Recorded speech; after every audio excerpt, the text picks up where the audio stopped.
All right. So my name's Arthur. I like to tell everybody the most important thing about me is that I believe in Jesus Christ and I'm a follower. And the reason why is because where we're planting, there is a culture of religion. And that's hard.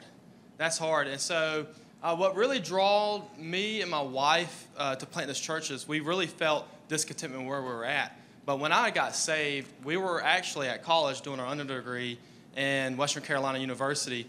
And it was there when I got saved, I realized God's calling me back to my hometown to speak to my friends and to bring the words back to them. I kind of that woman at the well experience, it's like, I got to go tell everybody I know. And, a year later, I had a guy disciple me like day 3 of being a believer. And he saw a calling on my life, and it was affirmed. And through that, we moved back to Rutherford County, and I actually took a position as a student pastor. And I kind of forgot about that original call to come back and reach the people in my hometown. And we actually had some friends get shot and killed in Forest City. One guy was shot, stuffed in a trunk, dumped out in the middle of the woods. The other guy got shot by a cop. And so it started breaking our hearts again for the lostness in our county. And it started to come to our minds that we can't make this county over here our home county. And then there was that need that arose. They need at least 10 new churches just in Forest City to even start making an impact on the lostness. And somebody challenged me, you can come revitalize a church or you can come plant a church. And we started praying about it, started fasting about it, and that was the obvious answer. The only thing that kept us from coming was us saying yes. And so we said yes. And so we came with just us. We didn't bring anybody with us. We had a little support from our sending church. I say that with love. And but the thing is that the people there loved us, and there's people there that support us, and they believe in the mission in Forest City. And so we started to really say, what does our city need the most? They need the gospel. And so Fountain Baptist Church exists to enrich lives through Christ. We know that it's only going to be through Jesus that their lives are going to have any value, that there's any amount of richness to be given is only through the riches of Christ. And so we have 4 values: renew the city through loving service, restore the family through biblical counsel, revive the people through genuine relationship, and reproduce the church through multiplying disciples. And we have seen over about 6 months, 7 months time, each of those values really be lived out. Renew the city. We have been in contact with people throughout the city. We actually have a wonderful venue that's in downtown, and we're able to utilize the family events to just get to know people, to impact people, to come alongside community events and just serve right along there with them. Restore the families.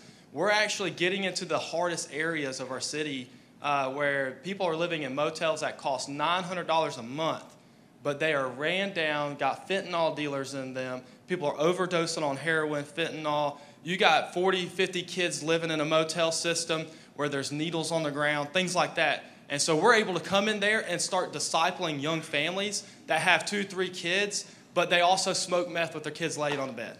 So we're actually able to come in and start discipling people before they even really get to know who Jesus is and give them wise biblical counsel and say, you see the world this way, but the world's actually like this, and there's actually somebody that can change your life, and his name is Jesus. And so we've been seeing a young man. He's out of prison for 2 years now. He made a mistake when he was 18. It was a nonviolent crime, but he can't get a home, and he works lots of jobs. He's an outstanding guy. He's got some hang-ups, but he can't rent a place that's decent for his family because he's a felon. And so we're trying to figure out how can we help this man get his license, get a stable job, and be able to get his family out of this bad situation. In sorts of reviving the people through genuine relationship, my wife met a lady. Her name is Amanda, and she got so hurt by the church that she was told some things that were not right, and she was put down, slammed down so bad that she wouldn't even read her Bible. She wouldn't even talk to God through His Word. And over the course of this time, we have seen her grow, and now she's saying, how can I help you? How can I serve? And she came to our soft launch service this past Sunday, and she was crying in the service. you can see how God has restored her back to him and brought her back home. And it was beautiful. And through reproducing the church, that value is really being lived out in multiplying disciples. We're building that family core element through 3 different ways. DNA groups, which is disciple, nurture, and accountability groups, one on 2, 1 on 3. Life groups, which are 3 to 5 families that are joining together just to do life together, do a devotion together, speak into the parents' lives together, and through regroup, that's a fancy word for worship services. But through all that discipleship and through intentionality, modeling everything, bringing people alongside of us, we're looking for those leaders. We want to create leadership vacuums within our church in order for them to be filled. So people are saying, hey, we see that you build up leaders and send them out. And that's what we're planning to do. We're working with our mother church right now, and we're trying to write a handbook for our area, Western North Carolina, to plant churches. Because in year 2, we're going to identify that next planting pastor and send them out with a team. Even if it's 20 of our people and we only 40 people, we send them out. Arthur, what's your biggest need right now, man? My biggest need is that even at 29 people in the mission center that we're in, we feel like it's going to get crammed quickly because over half of the attendees this past Sunday were under the age of 18. And we expect that to keep trending. And so financially, to help us secure a location that is more permanent as in a lease sense or maybe a buy sense on Main Street. And there's a couple of options. One is $600,000. It's kind of big. It probably needs about another $100,000 put into it to freshen it up. But it's a primo location for what we're trying to do. We want to be a sending agency of planting churches where we're at. And then the second thing is I desperately need some administrators. I'm a starter, but I need somebody to come alongside me, hold me accountable, and help me in this church plant finish stuff and really say, okay, this is the vision.